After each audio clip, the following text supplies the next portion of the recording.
За хүний хувийн мэдээлэл хамгаалах тухай хууль нь 2021 оны 12 сарын 17-ны өдөр батлагдсан. За иргэн болоод хуулийн этгээдийн хувьд юуг анхаарах хэрэгтэй вэ гэхээр 22 оны 5 сарын 1-ээс хойш энэ хууль бол дагаж мөрдөж эхэлж байгаа.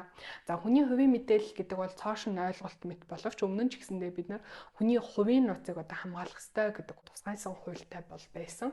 За энэ удаад бол хүний хувийн мэдээлэл гэдэг бол одоо тухайн хүний овог нэрнээс эхлээд утасны дугаар, регистрийн дугаар, хүүс гэдэг ч юм уу тухайн хүнийг тодорхойлох боломжтой бүхий л одоо ийм ерөнхий мэдээллүүдийг бол хүний хувийн мэдээлэл гэж нэрлэдэг байгаа. За энэ дотор бол нөгөө хувь хүний нууц буюу хуулийн тодорхойлогдсон эмзэг мэдээлэл бол багтж байгаамаа.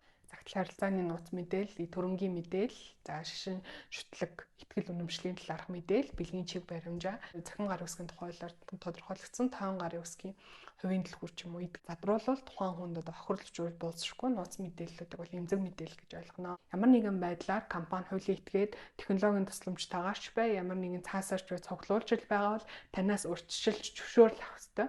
За урьдчилж зөвшөөрөл аваагүй тохиолдолд гомдол гарах одоо хууль зүйн механизмыг бол хуульд хуульчилсан байгаа. За гомдол гарахдаа хүний эрхийн үндэсний комисс эсвэл захин мөнгөшил харилцаа холбооны яамны холбогдох газар нэгжид бол гомдлыг хүлээн авч шийдвэрлэхээр бол хуулинд бол тусгагдсан.